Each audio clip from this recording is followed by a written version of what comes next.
আসসালামু আলাইকুম সম্মানিত দর্শক, সবাইকে জানাই ড্রিম সিড গ্রোর পক্ষ থেকে আন্তরিক অভিনন্দন এবং শুভেচ্ছা।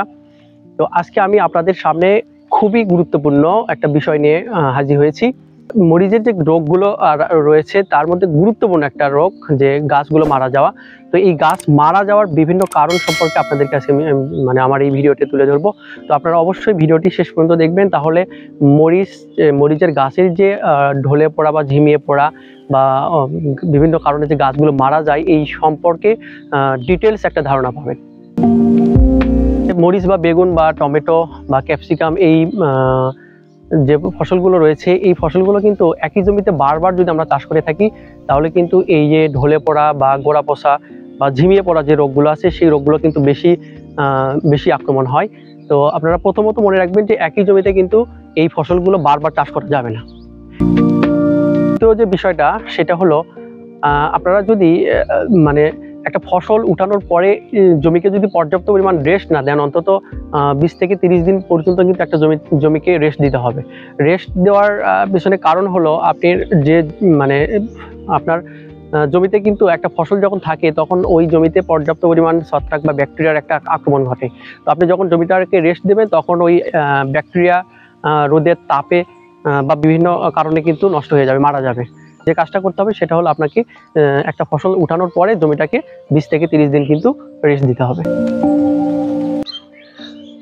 গাছ মারা যাওয়ার তৃতীয় যে বিষয়টা সেটা হলো আপনার জমির মাটিটাকে যদি শোধন না করেন তাহলে কিন্তু গাছ অনেক সময় মারা যায়। তো মাটি শোধনের বেস্ট একটা উপায় বলি, আপনারা আপনাদের জমিটাকে চাষ করে রোদের তাপে কিন্তু মাটিগুলোকে শুকায় নেবেন, তাহলে কিন্তু মাটিটা শোধন হয়ে যাবে। গাছ বা চারা গাছ মারা যাওয়ার কিন্তু আরেকটা অন্যতম কারণ হলো আমরা অনেক সময় যখন এই গাছগুলো রোপণ করি দেখা যায় যে এই মাটি থেকে এই গর্তটার নিচে কিন্তু অনেক দূর পর্যন্ত কিন্তু এটা আমরা মাটির নিচে দিয়ে থাকি, যার কারণে এই যে কাণ্ডগুলোতে কিন্তু একরকম পচন ধরে। এই কাণ্ডগুলো যদি মাটির মধ্যে থাকে তাহলে কিন্তু পচন ধরে কিন্তু গাছগুলো মারা যায়। তো আমরা কিন্তু গাছ যখন লাগাবো তখন অবশ্যই এই বেশি গর্তে কিন্তু এই গাছের গোড়াটা দেওয়া যাবে না। আমরা যখন এই যে মালচিং গুলো বিছাই, এই মালচিং গুলো বিছানোর ক্ষেত্রে কিন্তু ভুল পদ্ধতিতে বিছাই থাকি।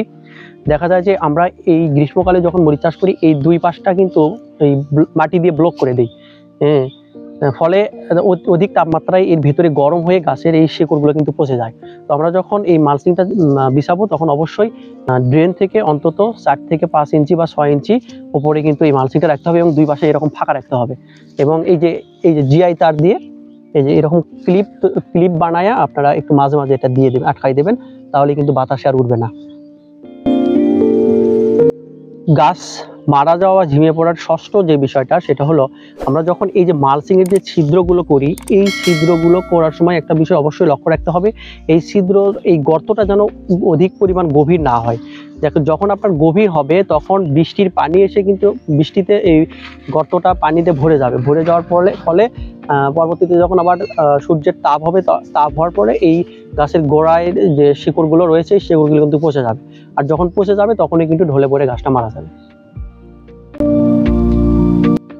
সপ্তম যে বিষয়টা আপনাদের সাথে আলোচনা করব সেটা হলো আমরা অনেকেই গাছের শক্তি তেজ বাড়ানোর জন্য চারা রোপণ করার কয়েকদিন পরেই জমিতে রাসায়নিক সার দিই।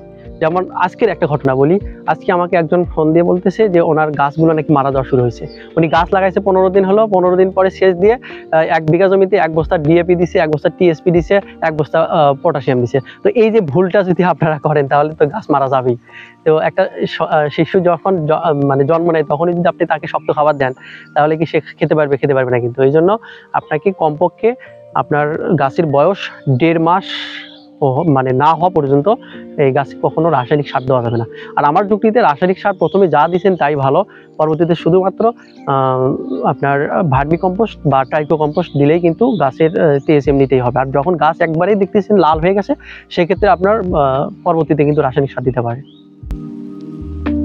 অষ্টম যে বিষয়টা আপনাদের সাথে শেয়ার করব সেটা হলো আমরা কিন্তু দেখা যায় যে এই যে মরিচ, বেগুন, টমেটো, ক্যাপসিকাম এই গাছগুলোতে কিন্তু অধিক পরিমাণে রাসায়নিক সার বিশেষ করে ইউরিয়া এবং ডিএপি সারটা ব্যবহার করি।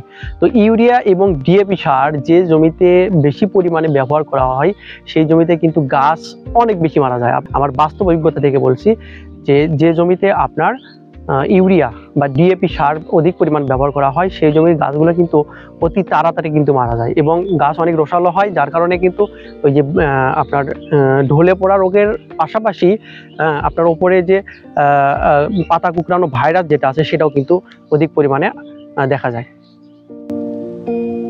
তো ঢলে পড়া বা ঝিমিয়ে পড়া রোগের অন্যতম একটা কারণ হলো আমাদের জমিতে যদি পর্যাপ্ত পরিমাণ ব্যাকটেরিয়া বা ছত্রাকের আক্রমণ হয়। তো আমরা জানি ছত্রাকের আক্রমণ কখন হয়, যখন আমরা চারা গাছ লাগাই, চারা গাছ লাগানোর পরপরই কিন্তু ছত্রাকের আক্রমণে কিন্তু গাছ মারা যায়।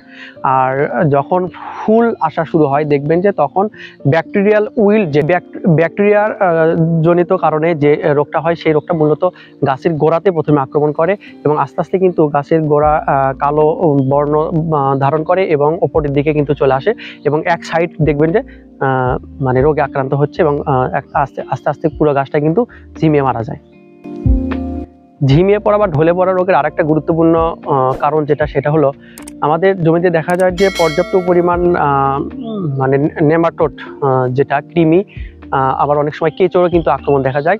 তো এই কেঁচো বা কৃমি যখন আমাদের গাছের গোড়াতে যখন ছিদ্র করে, গাছের ওই শিকড়ে যখন ছিদ্র করে, তখন ওই ছিদ্র দিয়েই কিন্তু ব্যাকটেরিয়া তো গাছের ভিতরে প্রবেশ করে আর তখনই ওখান থেকে মানে পচনের সৃষ্টি হয়, আস্তে আস্তে গাছ ঢলে পড়ে কিন্তু মারা যায়। এই জন্য আমরা আমাদের জমিটাকে কৃমি মুক্ত রাখবো।